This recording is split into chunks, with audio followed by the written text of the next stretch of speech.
वाहिगुरु जी सतनाम।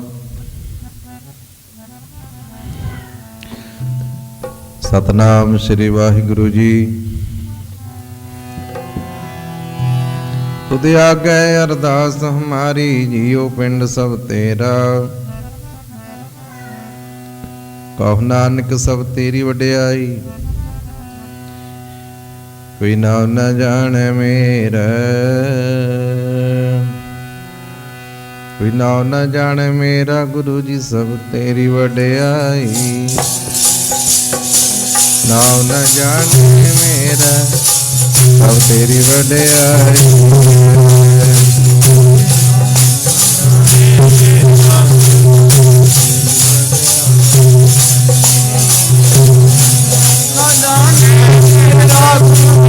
तेरी वड्याई ना जाने मेरा, गुरु जी सब तेरी वड्याई है। ना जाने मेरा, गुरु जी सब तेरी वड्याई है। न जाने मेरा, गुरु जी सब तेरी वड्याई। न जाने मेरा, गुरु जी सब तेरी वड्याई। ना जाने मेरा, गुरु जी सब तेरी वड्याई है। नौ ना जाने मेरा, गुरु जी सब तेरी वड्याई है। नौ ना जाने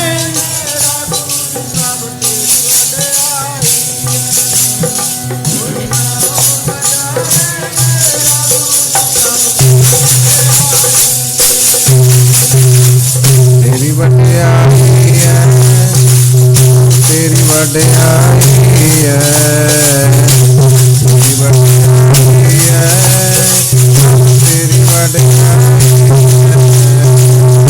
तेरी वड्याई तेरी वड्याई तेरी वड्याई तेरी वड्याई।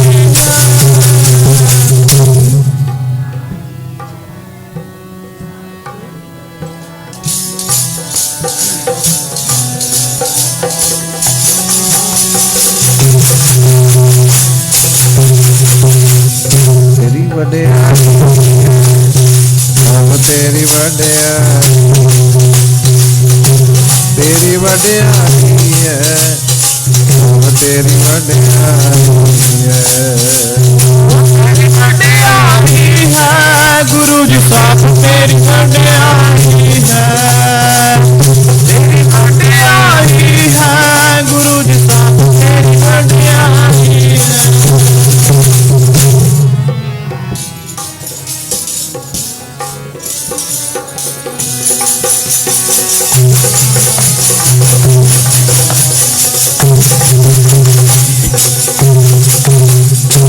न जाने मेरा, तेरी वड्याई।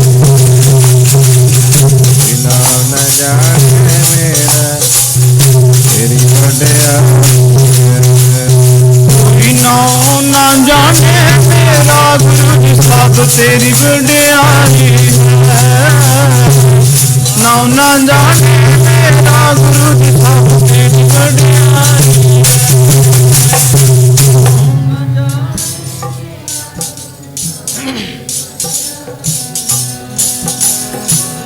नाम न जाने मेरा, गुरु जी सब तेरी वड्याई है।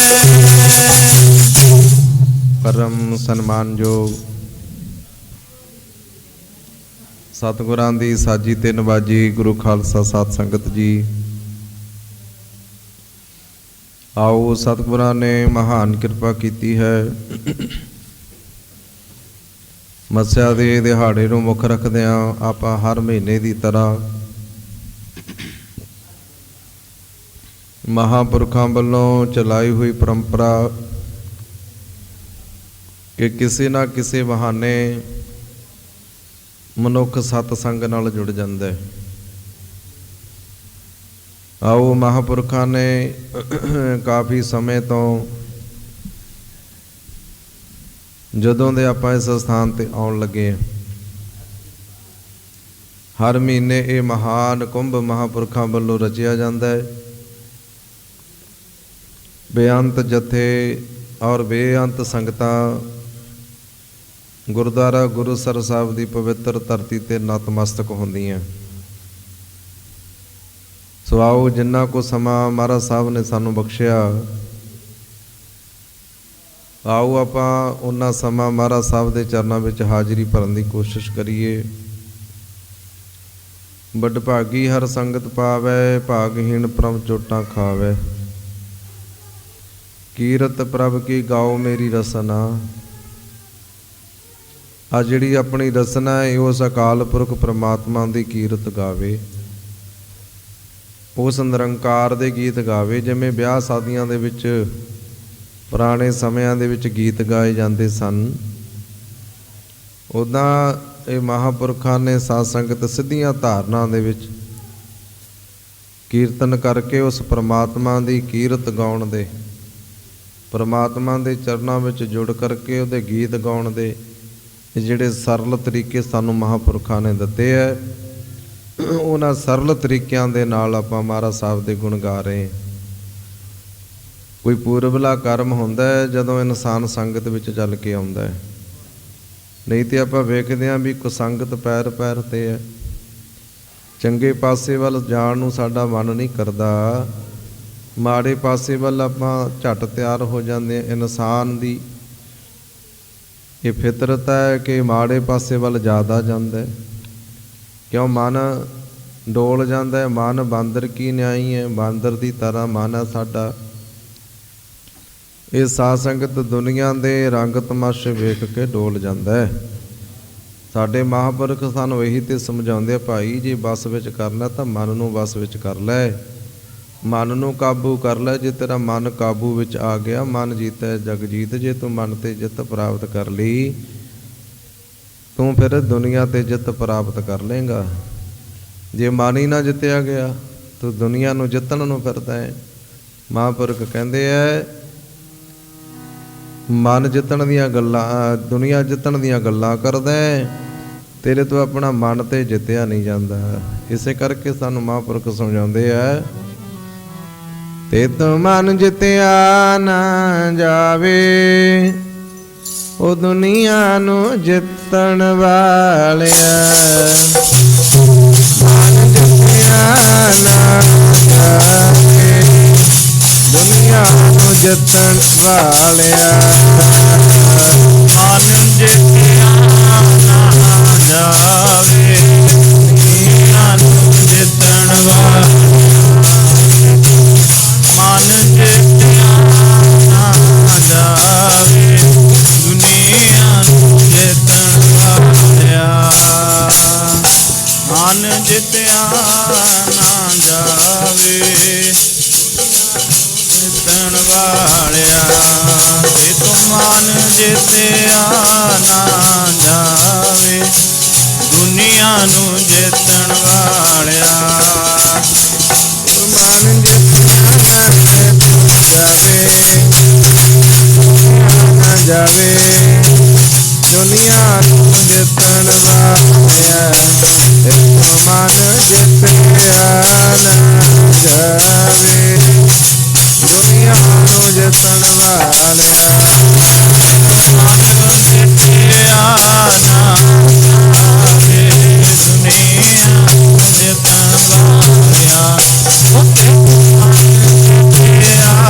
ਨਾ ਜਾਵੇ, ਦੁਨੀਆ ਨੂੰ ਜਿੱਤਣ ਵਾਲਿਆ।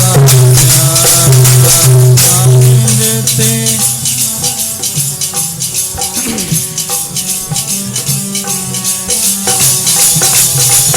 ਮਨ ਜਿੱਤਿਆ ਨਾ ਜਾਵੇ, ਦੁਨੀਆ ਨੂੰ ਜਿੱਤਣ ਵਾਲਿਆ। ਪਿਆਰੇ ਜੀ, ਦੁਨੀਆ ਨੂੰ ਜਿੱਤਣ ਵਾਲਿਆ। ਪਿਆਰੇ, ਦੁਨੀਆ ਨੂੰ ਜਿੱਤਣ ਵਾਲਿਆ। ਦੁਨੀਆ ਨੂੰ ਜਿੱਤਣ ਵਾਲਿਆ। ਜੋ ਦੁਨੀਆ ਨੂੰ ਜਿੱਤਣ ਵਾਲਿਆ।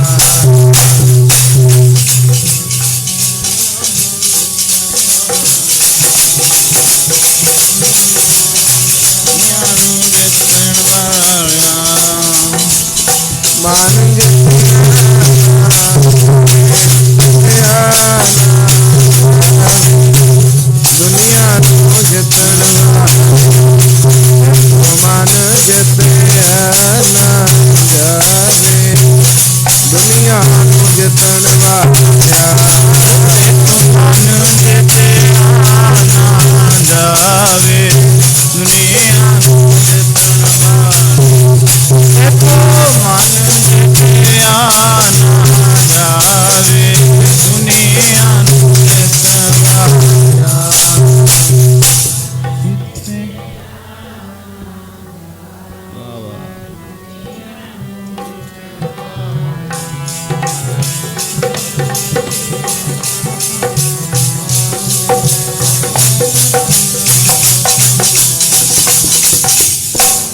ਮਹਾਰਾਜ ਕਹਿੰਦੇ ਦੁਨੀਆ ਨੂੰ ਜਿੱਤਣ ਦੀਆਂ ਗੱਲਾਂ ਕਰਦਾ ਹੈ, ਆਪਣੇ ਮਨ ਤੇ ਤਾਂ ਤੂੰ ਜਿੱਤ ਨਹੀਂ ਪ੍ਰਾਪਤ ਕਰ ਸਕਦਾ। ਸਾਹਿਬ ਕਹਿੰਦੇ ਨੇ ਜੇ ਮਨ ਤੇ ਜਿੱਤ ਪ੍ਰਾਪਤ ਕਰ ਲੇਗਾ ਤੈਨੂੰ ਕਿਤੇ ਚੋਣ ਲੜਨ ਦੀ ਲੋੜ ਨਹੀਂ, ਤੈਨੂੰ ਕਿਤੇ ਰੈਲੀਆਂ ਕਰਨ ਦੀ ਲੋੜ ਨਹੀਂ, ਤੈਨੂੰ ਕਿਤੇ ਜਲਸੇ ਮੁਜ਼ਾਹਰੇ ਕਰਨ ਦੀ ਲੋੜ ਨਹੀਂ। ਆਪਣੇ ਮਨ ਨੂੰ ਜਿੱਤ ਲੈ, ਆ ਦੁਨੀਆ ਤੇ ਜਿੱਤ ਆਪੀ ਪ੍ਰਾਪਤ ਹੋ ਜਾਣੀ। ਪੜ੍ਹਦੇ ਆ ਨਾ ਗੁਰੂ ਜਪਜੀ ਸਾਹਿਬ ਦੀ ਬਾਣੀ ਰੋਜ਼, ਮਨ ਜੀਤੈ ਜਗ ਜੀਤ। ਜਿਹਨੇ ਮਨ ਨੂੰ ਜਿੱਤ ਲਿਆ ਸਮਝੋ ਵੀ ਉਹਦੀ ਮਨ ਤੇ ਜਿੱਤ ਹੋ ਗਈ। ਜਿਹਨੇ ਮਨ ਨੂੰ ਜਿੱਤਿਆ ਉਹਦੀ ਜੱਗ ਤੇ ਜਿੱਤ ਹੋ ਗਈ। ਇਸੇ ਕਰਕੇ ਸਾਡੇ ਗੁਰੂਆਂ ਨੇ ਸਾਨੂੰ ਬਾਣੀ ਦਾ ਇਹ ਗਿਆਨ ਬਖਸ਼ਿਸ਼ ਕੀਤਾ ਵੀ ਗਿਆਨ ਲੈ ਕਰਕੇ ਮਨੁੱਖ ਜਿਹੜਾ ਆਪਣੀ ਜ਼ਿੰਦਗੀ ਤੇ ਢਾਲੇ। ਮਹਾਂਪੁਰਖ ਗੁਰਬਾਣੀ ਦਾ ਗਿਆਨ ਲੈ ਕੇ ਸਾਡੇ ਵਿੱਚ ਵਿਚਰਦੇ ਆ। ਜੋ ਗੁਰਬਾਣੀ ਕਹਿੰਦੀ ਹੈ ਉਸ ਮੁਤਾਬਕ ਸਾਨੂੰ ਸਮਝਾਉਂਦੇ ਆ, ਭਾਈ ਜੀਵਨ ਵਿੱਚ ਐਦਾਂ ਨਹੀਂ, ਐਦਾਂ ਕਰਮ ਕਰਨੇ ਚਾਹੀਦੇ ਵੀ ਜ਼ਿੰਦਗੀ ਮਿਲੀ ਹੈ, ਭਲੇ ਦੇ ਕੰਮ ਕਰ ਲਓ ਜਿੰਨੇ ਹੁੰਦੇ ਆ। ਪਰਮਾਤਮਾ ਦਾ ਨਾਮ ਜਪ ਲਓ ਜਿੰਨਾ ਜਪਿਆ ਜਾਂਦਾ ਥੋੜ੍ਹਾ ਹੈ, ਜਿੰਨੀ ਸੇਵਾ ਕਰ ਲਵਾਂਗੇ ਥੋੜ੍ਹੀ ਹੈ। ਸਤਿਗੁਰ ਕੀ ਸੇਵਾ ਸਫਲ ਹੈ ਜੇ ਕੋ ਕਰੈ ਚਿਤ ਲਾਏ। ਕਹਿੰਦੇ ਸਤਿਗੁਰ ਦੀ ਸੇਵਾ ਜਦੋਂ ਚਿੱਤ ਲਾ ਕੇ ਮਨੁੱਖ ਕਰਦਾ ਹੈ ਤੇ ਉਹ ਸਫਲ ਹੋ ਜਾਂਦੀ ਹੈ। ਜਦੋਂ ਸੇਵਾ ਸਫਲ ਹੋ ਗਈ ਫਿਰ ਮਨ ਚਿੰਦਿਆ ਫਲ ਪਾਵਣਾ, ਹਉਮੈ ਵਿੱਚੋਂ ਜਾਏ ਜਾਏ। ਉਹਨਾਂ ਦੀ ਸੇਵਾ ਸਫਲ ਹੈ ਜਿਹੜੇ ਚਿੱਤ ਲਾ ਕੇ ਗੁਰੂ ਦੀ ਸੇਵਾ ਕਰਦੇ ਹੈ। ਸੇਵਾ ਸਫਲ ਉਹਨਾਂ ਦੀ ਹੋਵੇ ਜਿਹੜੇ ਚਿੱਤ ਲਾ ਕੇ ਕਰਦੇ। ਸਫਲ ਉਹਨਾਂ ਦੀ ਹੋਵੇ ਜਿਹੜੇ ਚਿੱਤ ਲਾ ਕੇ ਕਰਦੇ। ਸੇਵਾ ਸਫਲ ਉਹਨਾਂ ਦੀ ਹੋਵੇ ਜਿਹੜੇ ਚਿੱਤ ਲਾ ਕੇ ਕਰਦੇ। ਸਫਲ ਉਹਨਾਂ ਦੀ ਹੋਵੇ ਜਿਹੜੇ ਚਿੱਤ ਲਾ ਕੇ ਕਰਦੇ। ਸਫਲ ਉਹਨਾਂ ਦੀ ਹੋਵੇ ਚਿੱਤ ਲਾ ਕੇ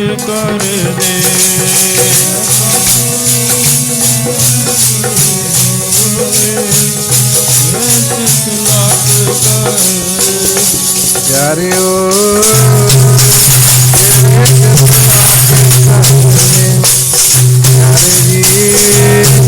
ਜਿਹੜੇ ਚਿੱਤ ਲਾ ਕੇ ਜਿਹੜੇ ਚਿੱਤ ਲਾ ਕੇ ਕਰਦੇ। ਪਿਆਰਿਓ ਜਿਹੜੇ ਚਿੱਤ ਲਾ ਕੇ ਕਰਦੇ। ਜਿਹੜੇ ਚਿੱਤ ਲਾ ਕੇ ਕਰਦੇ। ਪਿਆਰੇ ਜੀ ਜਿਹੜੇ ਚਿੱਤ ਲਾ ਕੇ ਕਰਦੇ।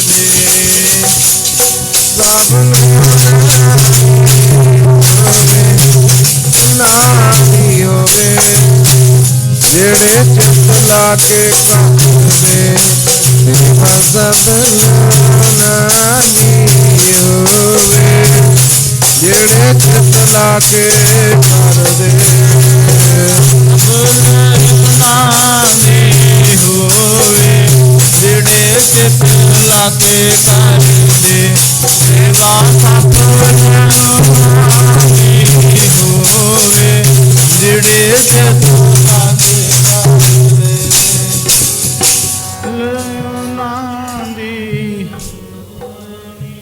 ਜਿਹੜੇ ਚਿੱਤ ਲਾ ਕੇ ਕਰਦੇ। ਸੇਵਾ ਸਫਲ ਉਹਨਾਂ ਦੀ ਉਹ ਜਿਹੜੇ ਚਿਤ ਲਾ ਕੇ ਕਰਦੇ। ਕਹਿੰਦੇ ਉਹਨਾਂ ਦੀ ਸੇਵਾ ਸਫਲ ਹੈ ਜਿਹੜੇ ਚਿੱਤ ਲਾ ਕੇ ਕਰਦੇ। ਇੱਕ ਵਾਰੀ ਨਾ ਧੰਨ ਗੁਰੂ ਰਾਮਦਾਸ ਮਹਾਰਾਜ ਦੇ ਚਰਨਾਂ 'ਚ ਭਾਈ ਸੋਮਾ ਜੀ ਹੋਏ।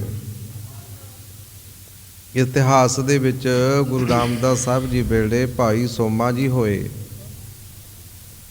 ਭਾਈ ਸੋਮਾ ਜੀ ਕਹਿੰਦੇ ਘੁੰਗਣੀਆਂ ਵੇਚਿਆ ਕਰਦੇ ਸਨ। ਘੁੰਗਣੀਆਂ ਵੇਚਣ ਦੀ ਸੇਵਾ ਨਾਲੇ ਘਰ ਦਾ ਨਿਰਵਾਹ ਹੋ ਜਾਂਦਾ ਸੀ। ਜਿਵੇਂ ਧੰਨ ਗੁਰੂ ਰਾਮਦਾਸ ਮਹਾਰਾਜ ਭਾਈ ਜੇਠਾ ਜੀ ਕਹਿ ਕੇ ਲੋਕ ਪੁਕਾਰਦੇ ਸਨ। ਮਹਾਰਾਜ ਨੇ ਬਚਪਨ ਦੇ ਵਿੱਚ ਘੁੰਗਣੀਆਂ ਵੇਚੀਆਂ ਔਰ ਘੁੰਗਣੀਆਂ ਵੇਚਦਿਆਂ ਗੁਰੂ ਅਮਰਦਾਸ ਮਹਾਰਾਜ ਦੇ ਚਰਨਾਂ ਦੀ ਸੇਵਾ ਮਿਲ ਗਈ। ਫਿਰ ਮਹਾਰਾਜ ਦੇ ਚਰਨਾਂ ਵਿੱਚ ਸੇਵਾ ਕਰਕੇ ਸਾਧ ਸੰਗਤ ਗੁਰੂ ਨਾਨਕ ਦੇ ਘਰ ਦੇ ਜਵਾਈ ਬਣੇ ਧੰਨ ਗੁਰੂ ਰਾਮਦਾਸ, ਜਿਹੜੇ ਬਚਪਨ ਵਿੱਚ ਅਨਾਥ ਹੋ ਗਏ ਸਨ। ਮਾਤਾ ਪਿਤਾ ਦਾ ਛਾਇਆ ਉੱਠ ਗਿਆ ਸੀ ਸਿਰ ਤੋਂ। ਫਿਰ ਨਾਨੀ ਮਾਂ ਬਾਸਰ ਕੇ ਨਗਰ ਲੈ ਆਏ ਸਨ। ਬਾਸਰ ਕੇ ਨਗਰ ਤੋਂ ਫਿਰ ਘੁੰਗਣੀਆਂ ਨਾਨੀ ਨੇ ਤਿਆਰ ਕਰਕੇ ਦੇਣੀਆਂ ਤੇ ਮਹਾਰਾਜ ਨਗਰਾਂ ਦੇ ਵਿੱਚ ਵੇਚ ਵੱਟ ਕੇ ਜਿੰਨੀ ਬੱਚਤ ਹੁੰਦੀ ਉਹ ਨਾਨੀ ਮਾਂ ਦੇ ਹੱਥ ਤੇ ਲਿਆ ਕੇ ਰੱਖਿਆ ਕਰਦੇ। ਏਦਾਂ ਹੀ ਫਿਰ ਇੱਕ ਦਿਨ ਕਹਿੰਦੇ ਮਾਂ ਨੂੰ ਕਹਿਣ ਲੱਗੇ, ਮਾਤਾ ਵੀ ਮੈਂ ਥੱਕ ਜਾਂਦਾ ਸਾਰੀ ਦਿਹਾੜੀ ਫਿਰਦਾ, ਵੀ ਕੋਈ ਐਸੀ ਜਗ੍ਹਾ ਹੋਵੇ ਵੀ ਜਿੱਥੇ ਇੱਕ ਜਗ੍ਹਾ ਤੇ ਜਾ ਕੇ ਮੈਂ ਘੁੰਗਣੀਆਂ ਵੇਚ ਲਵਾਂ। ਫਿਰ ਨਾਨੀ ਮਾਂ ਨੇ ਗੋਬਿੰਦਵਾਲ ਸਾਹਿਬ ਦੀ ਪਾਵਨ ਧਰਤੀ ਦੀ ਦੱਸ ਪਾਈ ਵੀ ਇੱਥੇ ਗੁਰੂ ਅਮਰਦਾਸ ਮਹਾਰਾਜ ਨੇ, ਉਹਨਾਂ ਦਾ ਨਗਰ ਵੀ ਬਾਸਰ ਕੇ ਸੀ ਗੁਰੂ ਅਮਰਦਾਸ ਮਹਾਰਾਜ ਜੀ ਦਾ, ਵੀ ਪੁੱਤਰ ਉੱਥੇ ਚਲਾ ਜਾਇਆ ਕਰ। ਫਿਰ ਬੌਲੀ ਸਾਹਿਬ ਦੀ ਸੇਵਾ ਚੱਲਦੀ ਸੀ, ਕਾਰ ਸੇਵਾ ਚੱਲਦੀ ਹੈ, ਬੜੀਆਂ ਸੰਗਤਾਂ ਮਹਾਰਾਜ ਦੇ ਚਰਨਾਂ ਵਿੱਚ ਸੇਵਾ ਕਰਦੀਆਂ। ਉੱਥੇ ਕਹਿੰਦੇ ਜੇਠਾ ਜੀ ਨੇ ਪਹਿਲਾਂ ਆਪਣੀਆਂ ਘੁੰਗਣੀਆਂ ਵੇਚਣੀਆਂ, ਉਸ ਤੋਂ ਬਾਅਦ ਫਿਰ ਸੇਵਾ ਵਿੱਚ ਲੱਗ ਜਾਂਦੇ ਸਨ। ਮਹਾਰਾਜ ਦੇ ਘਰ ਦੀ ਸੇਵਾ ਕੀਤੀ ਤੇ ਕਦੇ ਕਦੇ ਫਿਰ ਉੱਥੇ ਹੀ ਰਾਤ ਰਹਿ ਜਾਇਆ ਕਰਦੇ ਸਨ। ਇੱਦਾਂ ਸੇਵਾ ਦੇ ਵਿੱਚ ਮਹਾਰਾਜ ਦੀ ਲਗਨ ਲੱਗ ਗਈ। ਔਰ ਫਿਰ ਜਦੋਂ ਗੁਰੂ ਨਾਨਕ ਦੀ ਕਿਰਪਾ ਹੋਈ ਤੇ ਸਾਧ ਸੰਗਤ, ਫਿਰ ਗੁਰੂ ਅਮਰਦਾਸ ਮਹਾਰਾਜ ਨੇ ਆਪਣੀ ਸਪੁੱਤਰੀ ਬੀਬੀ ਭਾਨੀ ਦਾ ਰਿਸ਼ਤਾ ਵੀ ਕਰ ਦਿੱਤਾ ਸੀ। ਫਿਰ ਇਹ ਨਹੀਂ ਵੀ ਜਵਾਈ ਬਣ ਕੇ ਮਹਾਰਾਜ ਨੇ ਸੇਵਾ ਛੱਡਤੀ, ਨਾ ਸੇਵਾ ਫਿਰ ਜਾਰੀ ਰੱਖੀ। ਗੁਰੂ ਨਾਨਕ ਦੇ ਘਰ ਦੇ ਜਵਾਈ ਬਣ ਕੇ ਵੀ ਮਹਾਰਾਜ ਸੇਵਾਦਾਰ ਬਣ ਕੇ ਸੇਵਾ ਕਰਦੇ ਰਹੇ। ਇੱਦਾਂ ਹੀ ਭਾਈ ਸੋਮਾ ਸਾਧ ਸੰਗਤ ਕਹਿੰਦੇ ਗੁਰੂ ਰਾਮਦਾਸ ਮਹਾਰਾਜ ਦੇ ਚਰਨਾਂ 'ਚ ਚਲਾ ਜਾਇਆ ਕਰੇ। ਘੁੰਗਣੀਆਂ ਵੇਚ ਵੱਟ ਕੇ ਘਰ ਦਾ ਗੁਜ਼ਾਰਾ ਜਿਹੜਾ ਸੀ ਉਹ ਇੱਦਾਂ ਹੀ ਚੱਲਦਾ ਸੀ। ਜੋ ਬਚਤ ਹੋਣੀ ਮਾਂ ਦੇ ਹੱਥ ਤੇ ਰੱਖ ਦੇਣੀ। ਮਾਂ ਦੇ ਹੱਥ ਹੈ, ਉਹ ਭਾਵੇਂ ਆਪਣੇ ਪੁੱਤਰ ਨੂੰ ਚੋਰ ਠੱਗ ਬਣਾ ਦੇਵੇ, ਭਾਵੇਂ ਸੰਤ ਬਣਾ ਦੇਵੇ। ਇਹ ਸਿੱਖਿਆ ਹੈ। ਜੇ ਮਾਂ ਚੰਗੀ ਸਿੱਖਿਆ ਦੇਵੇਗੀ ਆਪਣੇ ਪੁੱਤਰ ਨੂੰ ਤੇ ਫਿਰ ਚੰਗੀ ਲਾਈਨ ਫੜ ਲੈਂਦਾ ਹੈ। ਜੇ ਸਿੱਖਿਆ ਹੀ ਨਹੀਂ ਦੇਵਾਂਗੇ ਫਿਰ ਸਾਧ ਸੰਗਤ ਜਵਾਨੀ ਵਿੱਚ ਜਾ ਕੇ ਬੱਚੇ ਫਿਰ ਮਰਜ਼ੀ ਨਾਲ ਆਪਣਾ ਰਾਹ ਤਿਆਰ ਕਰਦੇ। ਆਪਾਂ ਬਚਪਨ ਵਿੱਚ ਉਹਨਾਂ ਨੂੰ ਰਾਹ ਨਹੀਂ ਦਿਖਾਇਆ ਹੁੰਦਾ।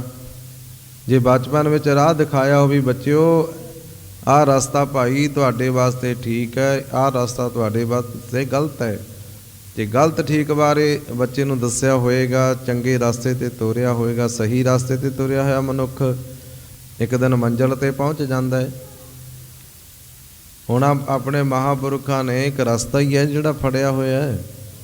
ਤਾਂ ਹੀ ਉਹ ਸਾਧ ਸੰਗਤ ਕਦੇ ਦੇਸ਼ ਕਦੇ ਵਿਦੇਸ਼ ਘੁੰਮਦੇ ਰਹਿੰਦੇ ਹਨ। ਆਪਾਂ ਵੇਖਦੇ ਹਾਂ ਆਪਣੇ ਮਹਾਂਪੁਰਖਾਂ ਨੂੰ, ਇਹ ਉਹ ਕਮਾਈਆਂ ਹੀ ਨੇ, ਉਹ ਸੇਵਾ ਹੀ ਹੈ ਜਿਹੜੀ ਮਹਾਂਪੁਰਖਾਂ ਨੂੰ ਆਪਣੇ ਵੱਡਿਆਂ ਦੀ ਸੇਵਾ ਕਰਕੇ ਸਾਧ ਸੰਗਤ ਇਹ ਮਿਲਿਆ ਹੋਇਆ ਵੀ ਕਦੇ ਦੇਸ਼ ਕਦੇ ਵਿਦੇਸ਼ ਗੁਰਮਤਿ ਦਾ ਪ੍ਰਚਾਰ ਮਹਾਂਪੁਰਖ ਕਰਦੇ। ਇਹ ਬੱਚਿਆਂ ਦੀ ਜਿਹੜੀ ਲਗਨ ਹੁੰਦੀ ਹੈ, ਜਦੋਂ ਬਚਪਨ ਵਿੱਚ ਲੱਗ ਜਾਏ। ਆਪਣੇ ਮਹਾਂਪੁਰਖਾਂ ਨੂੰ ਬਚਪਨ ਵਿੱਚ ਸੀ ਲਗਨ ਲੱਗ ਗਈ। ਬਾਬਾ ਨਾਜਰ ਸਿੰਘ ਮਲੂਕੇ ਵਾਲੇ ਮਹਾਂਪੁਰਖਾਂ ਦੇ ਚਰਨਾਂ ਵਿੱਚ ਚਲੇ ਗਏ, ਉੱਥੋਂ ਫਿਰ ਕਿੰਨੀ ਲਗਨ ਲੱਗੀ ਆਪਾਂ ਸਾਰੇ ਵੇਖਦੇ ਹਾਂ। ਤੇ ਸਾਧ ਸੰਗਤ ਵੱਡਿਆਂ ਦੀਆਂ ਜਦੋਂ ਗੱਲਾਂ ਮਹਾਂਪੁਰਖ ਕਰਦੇ ਹੁੰਦੇ ਆਪਾਂ ਸਾਰੇ ਸੁਣਦੇ, ਆਪਾਂ ਜਾਣੂ ਇਸ ਗੱਲ ਤੋਂ ਵੀ ਕਿਵੇਂ ਉਹਨਾਂ ਨੇ ਸੇਵਾ ਕੀਤੀ ਹੈ।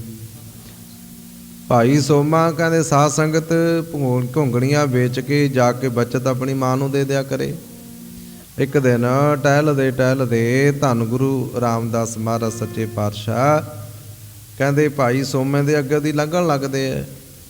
ਜਦੋਂ ਸੋਮੇ ਨੂੰ ਦੇਖਿਆ ਵੀ ਕੋਈ ਘੁੰਗਣੀਆਂ ਲੈ ਕੇ ਬੈਠਾ ਹੋਇਆ, ਜਦੋਂ ਮਹਾਰਾਜ ਨੇ ਜਾ ਕੇ ਕੋਲ ਖੜੇ, ਮਹਾਰਾਜ ਦੇ ਆਪਣਾ ਸਮਾਂ ਯਾਦ ਆ ਗਿਆ ਵੀ ਕੋਈ ਮੇਰੇ ਤੇ ਵੀ ਸਮਾਂ ਸੀ, ਮੈਂ ਵੀ ਇੱਦਾਂ ਹੀ ਘੁੰਗਣੀਆਂ ਵੇਚ ਕੇ ਗੁਜ਼ਾਰਾ ਕਰਦਾ ਸੀ। ਮਹਾਰਾਜ ਦੇ ਆਪਣਾ ਸਮਾਂ ਯਾਦ ਆ ਜਾਂਦਾ ਹੈ ਤੇ ਫਿਰ ਭਾਈ ਸੋਮਾ ਜੀ ਕੋਲ ਮਹਾਰਾਜ ਰੁਕ ਜਾਂਦੇ ਆ। ਸੱਚੇ ਪਾਤਸ਼ਾਹ ਪੁੱਛਣ ਲੱਗੇ, ਭਾਈ ਕੀ ਨਾਮ ਹੈ ਤੇਰਾ? ਕਹਿੰਦਾ ਮਹਾਰਾਜ ਮੇਰਾ ਨਾਮ ਸੋਮਾ ਹੈ। ਕਹਿੰਦੇ ਅੱਛਾ। ਕਹਿੰਦੇ ਸੋਮਾ ਸਾਹ। ਇਹ ਸਮਝਿਆ ਨਾ, ਇਹ ਚੁੱਪ ਕਰ ਗਿਆ। ਤੇ ਸਾਧ ਸੰਗਤ ਮਹਾਰਾਜ ਕਹਿੰਦੇ ਕੀ ਵੱਟਿਆ ਅੱਜ? ਇੱਕ ਇਹਨੇ ਦਿਖਾ ਦਿੱਤਾ ਵੀ ਮਹਾਰਾਜ ਆਹ ਵੱਟਿਆ, ਆਹ ਬਚਤ ਹੋਈ ਹੈ। ਕਹਿੰਦੇ ਅੱਜ ਦੀ ਬਚਤ ਮੈਨੂੰ ਦੇ ਦੇ ਸੱਚੇ ਪਾਤਸ਼ਾਹ। ਕਹਿੰਦੇ ਸੋਮਾ ਕਹਿੰਦਾ ਲੈ ਲਓ ਮਹਾਰਾਜ। ਕਹਿੰਦੇ ਜਿਹੜੀ ਬਚਤ ਸੀ ਉਹ ਗੁਰੂ ਰਾਮਦਾਸ ਮਹਾਰਾਜ ਦੇ ਹੱਥ ਤੇ ਰੱਖ ਦਿੱਤੀ। ਲਓ ਮਹਾਰਾਜ। ਸੱਚੇ ਪਾਤਸ਼ਾਹ ਬਚਤ ਲੈ ਕੇ ਕਹਿੰਦੇ ਅੱਗੇ ਲੰਘ ਜਾਂਦੇ ਆ। ਭਾਈ ਸੋਮਾ ਨਿੱਤ ਦੀ ਤਰ੍ਹਾਂ ਆਪਣੇ ਘਰ ਜਾਂਦਾ ਹੈ। ਘਰ ਜਾ ਕੇ ਮਾਂ ਪੁੱਛਦੀ ਹੈ, ਲਿਆ ਪੁੱਤ ਸੋਮਿਆ ਅੱਜ ਕੀ ਵੱਟ ਕੇ ਲੈ ਕੇ ਆਇਆ ਹੈ? ਲਿਆ ਅੱਜ ਬਚਤ, ਅੱਜ ਦੀ ਬਚਤ ਲਿਆ। ਇਹ ਨੀਵੀਂ ਪਾ ਕੇ ਖੜ ਜਾਂਦਾ ਹੈ। ਮਾਂ ਕਹਿੰਦੀ ਸੋਮਿਆ ਬੋਲਦਾ ਕਿਉਂ ਨਹੀਂ? ਬਚਤ ਕਿੱਥੇ ਗਈ ਅੱਜ ਦੀ? ਇਹ ਡਰਦਾ ਡਰਦਾ ਦੱਸਦਾ ਵੀ ਕਿਤੇ ਮਾਂ ਮੈਨੂੰ ਘੂਰ ਨਾ ਦੇਵੇ। ਸਾਧ ਸੰਗਤ ਕਹਿੰਦੇ ਮਾਂ ਨੂੰ ਕਹਿੰਦਾ ਮਾਂ ਅੱਜ ਦੀ ਬਚਤ ਤੇ ਮੈਂ ਦੇ ਆਇਆ। ਮਾਂ ਕਹਿੰਦੀ ਪੁੱਤ ਕਿੱਥੇ ਦੇ ਆਇਆ? ਕਹਿੰਦਾ ਗੁਰੂ ਰਾਮਦਾਸ ਮਹਾਰਾਜ ਆ ਰਹੇ ਸਨ, ਉਹ ਮੈਨੂੰ ਵੇਖ ਕੇ ਰੁਕ ਗਏ, ਮੇਰਾ ਨਾਮ ਪੁੱਛਿਆ ਪਹਿਲਾਂ ਸੱਚੇ ਪਾਤਸ਼ਾਹ ਨੇ। ਮਾਂ ਨੂੰ ਚਾਅ ਚੜ੍ਹ ਗਿਆ, ਕਹਿੰਦੀ ਅੱਛਾ ਪੁੱਤ ਫਿਰ ਕੀ ਕਹਿੰਦੇ ਮਹਾਰਾਜ? ਨਾਮ ਪੁੱਛ ਕੇ ਫਿਰ ਕੁਛ ਕਿਹਾ ਹੋਣਾ, ਕੋਈ ਬਚਨ ਕੀਤੇ ਹੋਣਗੇ ਮਹਾਰਾਜ ਨੇ। ਇਹ ਕਹਿੰਦਾ ਮਾਂ ਮਹਾਰਾਜ ਕਹਿੰਦੇ ਐ ਵੀ ਲਿਆ ਅੱਜ ਦੀ ਬਚਤ ਜਿਹੜੀ ਆ ਮੈਨੂੰ ਦੇ ਦੇ। ਪੁੱਤਰ ਤੂੰ ਫਿਰ ਬਚਤ ਦੇ ਦਿੱਤੀ? ਕਹਿੰਦਾ ਹਾਂ ਮਾਂ ਮੈਂ ਤੇ ਜਦੀ ਉਹ ਸਾਰੀ ਬਚਤ ਮਹਾਰਾਜ ਦੇ ਚਰਨਾਂ ਵਿੱਚ ਭੇਟ ਕਰ ਦਿੱਤੀ। ਮਾਂ ਕਹਿੰਦੀ ਪੁੱਤ ਚੰਗਾ ਕੀਤਾ, ਸਿਆਣੀ ਸੀ ਮਾਂ। ਡਾਂਟਿਆ ਨਹੀਂ ਵੀ ਤੂੰ ਸਾਰੇ ਪੈਸੇ ਆਪਣੇ ਤੇ ਘਰ ਦਾ ਗੁਜ਼ਾਰਾ ਔਖਾ ਚੱਲਦਾ ਹੈ ਵੀ ਤੂੰ ਉਹੀ ਪੈਸੇ ਮਹਾਰਾਜ ਨੂੰ ਦੇ ਹੈ। ਨਾ ਨਾ ਮਾਂ ਕਹਿੰਦੀ ਪੁੱਤ ਐਂ ਕਰੀ, ਕੱਲ ਨੂੰ ਵੀ ਜੇ ਮਹਾਰਾਜ ਆਉਣਗੇ ਉਹ ਬਚਤ ਦੇ ਦੇਈਂ, ਕੱਲ ਨੂੰ ਵੀ ਦੇ ਦੇਈਂ। ਇਹ ਸਾਧ ਸੰਗਤ ਫਿਰ ਦੂਸਰੇ ਦਿਨ ਜਾਂਦਾ। ਮਾਂ ਨੇ ਸਿੱਖਿਆ ਦਿੱਤੀ ਹੋਈ ਸੀ। ਦੂਸਰੇ ਦਿਨ ਨਿਤਨੇਮ ਅਨੁਸਾਰ ਫੇਰ ਮਹਾਰਾਜ ਆਉਂਦੇ ਹੈ। ਫੇਰ ਮਹਾਰਾਜ ਭਾਈ ਸੋਮੇ ਦੀ ਉਹ ਬਚਤ ਲੈ ਜਾਂਦੇ ਹੈ। ਤੀਸਰੇ ਦਿਨ ਫੇਰ ਆਉਣ ਵਾਸਤੇ ਸਾਧ ਸੰਗਤ ਮਾਂ ਨੇ ਤਿਆਰ ਕਰਕੇ ਤੋਰਤਾ। ਕਹਿੰਦੀ ਪੁੱਤਰ ਅੱਜ ਫੇਰ ਅੱਜ ਦੀ ਬਚਤ ਦੇ ਦੀ, ਆਪਾਂ ਹੋਰ ਤੇ ਕੋਈ ਸੇਵਾ ਨਹੀਂ ਕਰ ਸਕਦੇ। ਇਹ ਤੇ ਹਿੱਸਾ ਹੈ ਜਿਹੜਾ ਆਪਾਂ ਪਾ ਸਕਦੇ ਹਾਂ। ਮਹਾਰਾਜ ਆਪ ਹੀ ਹਿੱਸਾ ਲੈ ਰਹੇ ਆ, ਦਸਵੰਧ ਆਪ ਹੀ ਕਢਾ ਰਹੇ ਹੈ। ਪੁੱਤਰ ਆਪਾਂ ਤਾਂ ਕੁਛ ਦੇ ਨਹੀਂ ਸਕਦੇ ਮਹਾਰਾਜ ਨੂੰ, ਨਾਲੇ ਉਹ ਮਹਾਰਾਜ ਕਿਹੜਾ ਸਾਡੇ ਤੋਂ ਕੁਛ ਮੰਗਦਾ ਹੈ, ਆਪਾਂ ਦੇ ਵੀ ਕੀ ਸਕਦੇ ਹਾਂ। ਪਰ ਪਿਆਰੇ ਉਹ ਪਦਾਰਥਾਂ ਦਾ ਭੁੱਖਾ ਨਹੀਂ, ਗੁਰੂ ਤੇ ਪਿਆਰ ਦਾ ਭੁੱਖਾ ਹੈ। ਸਾਰੇ ਪੜ੍ਹਿਓ ਪਿਆਰ ਨਾਲ। ਹਰ ਜੀ ਪ੍ਰੇਮ ਤੇ ਭਗਤ ਦਾ ਭੁੱਖਾ ਹੈ, ਭੁੱਖਾ ਨਹੀਂ ਪਦਾਰਥਾਂ ਦਾ। ਪ੍ਰੇਮ ਤੇ ਭਗਤ ਦਾ ਭੁੱਖਾ ਹੈ, ਭੁੱਖਾ ਨਹੀਂ ਪਦਾਰਥਾਂ ਦਾ।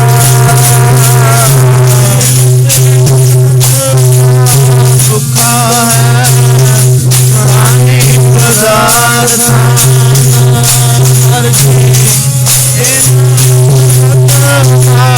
ਭੁੱਖਾ ਹੈ, ਭੁੱਖਾ ਨਹੀਂ ਪਦਾਰਥਾਂ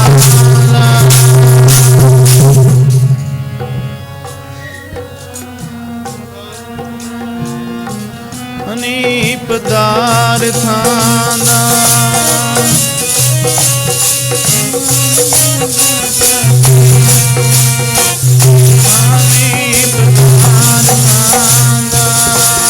ਪਿਆਰਿਓ ਪਦਾਰਥਾਂ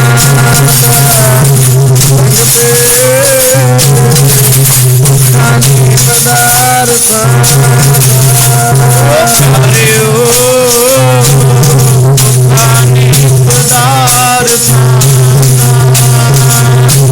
ਜੀ ਭੁਖਾਨੀ ਪਦਾਰਥਾਂ ਦਾ ਭੁਖਾਨੀ ਪਦਾਰਥਾਂ ਦਾ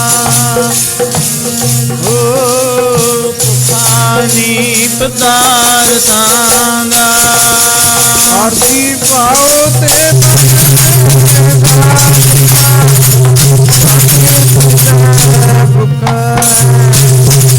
ਭੁਖਾਨੀ ਪਦਾਰਥਾਂ ਦਾ ਪ੍ਰੇਮ ਭਗਤ ਦਾ ਭੁਖਾ ਹੈ ਭੁਖਾਨੀ ਪਦਾਰਥ ਆਰਤੀ ਪ੍ਰੇਮ ਭੁਖਾ ਹੈ ਅਨੀ ਪਦਾਰਥਾਂ ਆਰਤੀ ਪ੍ਰੇਮ ਭਗਤ ਦਾ ਭੁਖਾ ਹੈ ਅਨੀ ਪਦਾਰਥਾਂ ਦਾ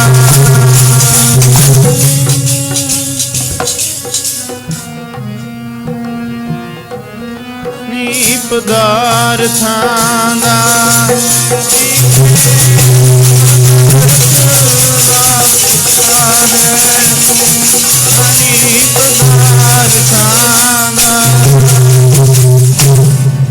ਮਾਂ ਕਹਿੰਦੀ ਪੁੱਤ ਸੋਮਿਆ ਆਪਾਂ ਕੀ ਦੇ ਸਕਦੇ ਆ।